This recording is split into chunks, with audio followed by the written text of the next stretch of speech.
Welcome to Week 11, gentlemen. Welcome to Week 11's edition of this video podcast for the League of Legends. And Jesse, before we get started, there's just an important thing that we need to discuss here. Sometimes this league is not just about fantasy football. We ask for the people in our league to do some things. We want you to be a good human being. We want you to be a good representative of the League of Legends. And Jesse, in other words, if you're out and about and you're in certain places, you're expected to act a certain way. Okay. And another thing, and the list could go on and on and on, but one thing that's very important is being faithful to the country of the United States of America and being an American. And one thing that Jesse did yesterday, is he added Colin Kaepernick, and he actually spent $8 on him. And to me, that's a slap in the face to our league and what we stand for, which is ironic because Colin Kaepernick does not stand. So what I, as commissioner, was forced to do, we will not tolerate this type of rostering of Colin Kaepernick. And he was removed from Big J's team. Feel free to read that message. But I am making my stand against Colin Kaepernick. And he will not be on Big J's roster. Not American. Make America great again, regardless of who the president is. This is the United States of America.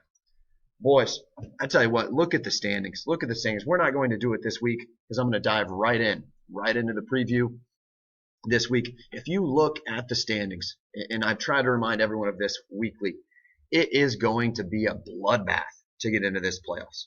Okay? If you win 7 games, you are in the playoffs. If you win 6 games and score a lot of points, you have a chance to be in the playoffs. Look at the standings. Everyone other than Mr. Luckbox and Patrick is alive for these fantasy playoffs. And you know, before we get started here, we do this weekly, but I want to thank the Tesler, Adler, and Whalen law firm, and I also want to draw attention to one young man by the name of Henry. And I just would like to move that the last name Evans be placed into that law firm. And at this point, you know, he's done a lot. He's done a lot for this law firm. But anyway, what they do is they'll get you out of trouble, guys. If you're looking to commit a crime, you've already committed a crime, you want a divorce, you want to kill your wife, you want to kill anyone else, you want to drink and drive, you know, you can do all these things. And the Tesla, Adler, Whalen, Almost Evans law firm, they will take care of you. For those of you who are wondering, yes, I'm sporting the man bun today. It's actually more of a man pony. But I would like to dedicate this to Jason Stuffle. That you know, he always appreciates the trends that I set. So we're repping the man bun a little bit today at school for the children. Also, as an aside, we got our iStep results back today. For those of you who don't know, I teach exclusively 10th graders for the most part. There's a film lit elective thrown in. We'll sprinkle some knowledge to the children there as well. But 13.5% above the state average. Boom. It's a good day. It's a good day. I'm going to try to give you a good preview. I have not looked at any of these things yet. It is not my most prepared preview, but it was brought to my attention by a few of my friends that my record when I do not do a preview is very, very poor. For that reason, and the fact that I am up for Commissioner of the Year, we're going to go through this preview here. But again, I just thank the Tesla, Adler, Whalen, Almost Evans law firm this week, as well as Sparkling Ice Black Raspberry for the refreshment that it is providing me during this video podcast. Here we have a blood on blood. Nathan is gay versus Juice Me Up. Change my name to Juice Me Up for the stretch run. Luke against Nathan, brother on brother. Some things here. First of all, I TR'd myself really, really hard in the deal with Jason Stuffle, who somehow has the ability to just, you know, he runs pretty pure. He's a lucky dude. I love Jason, though. And it has really hurt my team not having Dante Moncrief and Kelvin Benjamin because Alshon Jeffrey did drugs. And, you know, we don't condone that in this league, drug doing. But taking a look at the starters here, and you see a very competitive line.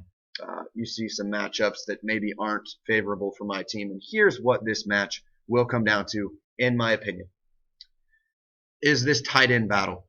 You know, it's about time that Coby Fleener has one of those 2 touchdown games. And I kind of think it's coming. Luke has me covered a little bit here with Theo Riddick and Matt Stafford. We know how he likes to throw to running backs.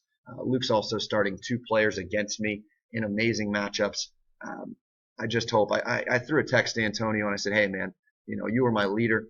One mistake Luke's making here is you have to play Antonio Brown in the flex. It's where he likes it. So if you want a 30 burger from Antonio, you got to put him in the flex. That's just, it's kind of a novice move not to do that, Luke. So would advise that. Be a big match. It's a big match for the both of those teams this week. I'm still looking pretty good to get in the playoffs. You need one win, but the teams that are 6-4 or better, you got a chance to get a bye. So winning out would give you that opportunity. It's looking like Trampus's team will likely have one of those buys. Jesse, he'll find a way to mess it up, so he'll certainly be playing in Week 14. Here we have the Mighty Midgets against Mr. Luckbox, and Mr. Luckbox, ironically, has not been lucky at all this year. He has the most points against by a wide margin. He's up against Adam Brandt, and some of you might say, wait a second, Adam Brandt, the one who usually finishes close to last. Yes, that Adam Brandt. This year what he's done is he has managed his football team.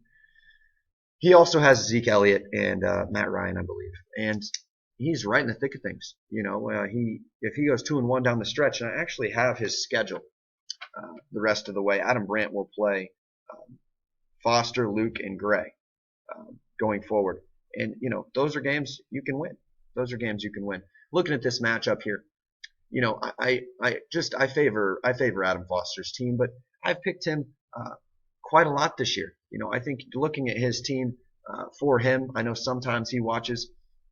You got to like Derek Carr into the future. I got to think that's one guy he's looking to keep potentially next year. I know he likes Michael Thomas as well. Michael Thomas, those you don't realize, he actually had 40 receiving yards last week. A down week for him. He had a big year.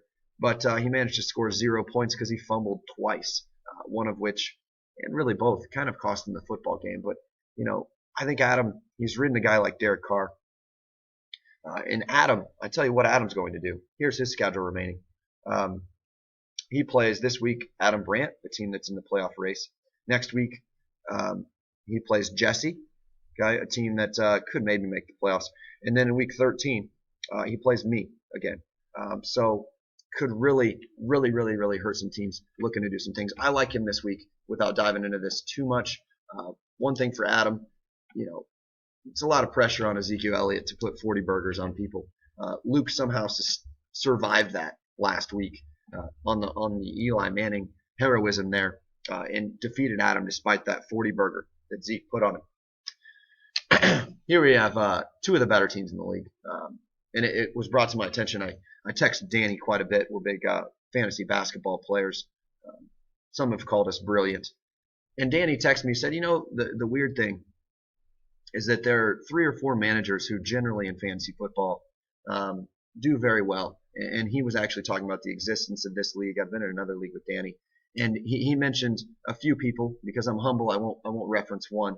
But he mentioned Trampus. He said a lot of times he's very good, but he did also humbly admit that sometimes he'll finish last. And then he mentioned someone else, and I kind of reminded him Jesse's kind of more of a middling player, but good year for Jesse. So interesting here. We have two good managers, 3 if you count Ryan, the sidekick of Daniel.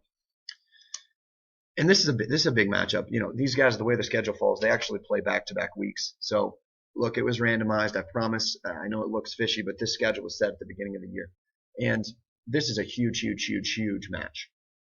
If Trampus wins this match, he will need to win one of his last 2 games to all but ensure a bye. Reminder, you get a bye, you win money.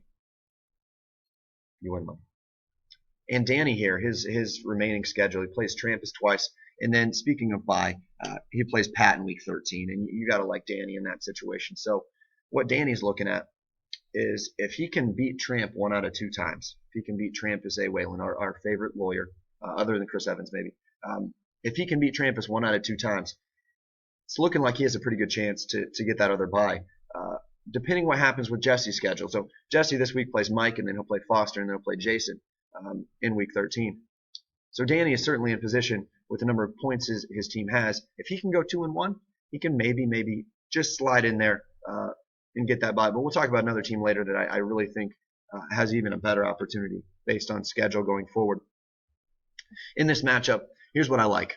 I like Tom Brady a lot at San Francisco. But my cause for pause is that New England really, I believe I saw some percentages this week. I want to say something on goal to go situations. Last year they ran it 37% of the time. This year they're running it upwards of upper 60s. So Tom Brady hasn't been as selfish for whatever reason. And I know that because I have the pass catching running back who has done nothing. So just kind of a slight little pause for Trampus's team with Tom Brady. Those touchdowns. Jordan Howard's the guy Trampus is going to keep. CJ Prosise, the guy I rostered for a week, gave up on too early, and then they cut Christian Michael for whatever reason. In looking at Trampus's team this week, if there's a week to get him, it's this week. Looking at Danny's matchups, he does have LeGarrette Blount against San Francisco. Those of you who have not looked, here's what I want you to do if you're only listening. Click on San Francisco against the running back this year and try to not let your mouth drop. Okay. The 22 they gave up to David Johnson last week was the best they had done since week 2. Incredible. I like LeGarrette Blount this week a lot. I never liked Ty Montgomery. Amari Cooper, not an easy matchup, but Odell Beckham Jr. kind of getting on track. Don't love it. Trampus actually, fortunately, does not have to play against Gronk this week, and because of that, I know I see the spread. I'm picking Trampus this week. I just think I think he has a couple guys who are due for good games, and I see Delaney Walker against Indianapolis, and I like that. No, I'm not. No, I'm picking Danny's team. Danny's team, Marcus Mariota, love the way he's playing. That's your analysis. Very flawed. I like Danny this week to make everything confusing. Everything confusing going forward. Here we have Simply Simple victory against Don't Stop Believing. And what a great team name change, Gray. I really respect that. Here's what I was referencing earlier. Tyler's schedule going forward. He plays 3 of the lowest scoring teams in the league, which is why I think Tyler will lose this week. Keeping all of us at 6-4 with a chance for that bye. Ty's going down this week. He's going down hard. Gray is not going to stop believing, and I respect it, Gray. I respect it, my friend. Keep doing your thing. Keep managing your squad. God bless Jay Ajayi. Here we have Shake and Bake, a dab on him. This is my brother-in-law Michael's team going up against Shake and Bake, Jesse Shawver. This week, Jesse is playing Blake Bortles. Oh, man, that's adorable. Michael's playing the Lions defense. So certainly I think Blake Bortles can throw some touchdowns to the Lions defense this week. Love that stack, if that's what you want to call it. DeMarco Murray at Indianapolis. You see the questionable tag. You got to think he's going to play. Ryan Matthews is terrible at football. At Seattle, will do nothing. AJ Green, got to like him every week. Krabs, got to like him every week. Jordan Reed, like him against Green Bay. Steve Smith, Sr., my favorite player ever, perhaps other than Marvin Harrison. Don't like him in that matchup this week. Think his touchdown's been a little bit fluky. Looking at dab on him. I see a massive advantage at running back. I see Doug Baldwin, Dougie McBuckets getting in the end zone. Willie Snead tonight. Hey, a lot of people have a lot of interest in this football game tonight, boys. A lot of us have Saints or Carolina, or we're playing against Saints or Carolina. I tell you what I like here. This is my lock of the week. I think dab on him gets it done and totally continues to confuse the field. Jesse, no longer looking good for a bye. Jason, week 13, will be another lock of the week. I like dab on him. Here's what I like in this. I like Nathan Sucks D's Nuts to get pounded into the ground. Lollipop killed. Jason. Jesse says Jason plays good defense. If you want to look, Jesse's points against, alarmingly low. Getting pounded this week. Speaking of Pound Town, Jason Stuffle. He's starting to get healthy. And also he has half my team starting for him this week. Good trade, Jason. Good trade. You got me really bad there. I like Jason's team a lot this week. Our exit song, and I'll continue to analyze here, is Old School Love featuring Ed Sheeran by Lupe Fiasco. In this matchup here, what I like Andrew Luck. He gets it done. It's some garbage time for the win. I don't like Doug Martin ever because he's kind of a bum. Lamar Miller, allergic to the end zone. I think he gets in this week. Kelvin Benjamin is so due. And if he glories for you, Jason, I will put water bottles in your mailbox for multiple days in a row. I haven't done it for a while, and I've been going on runs, my friend. Where have those bottles gone? Don't want to say anything because it could be other neighbors' trash cans. Creek gets in the end zone every week. Good luck, everybody, guys. Jason, you're going to win. Jesse, you're going to lose.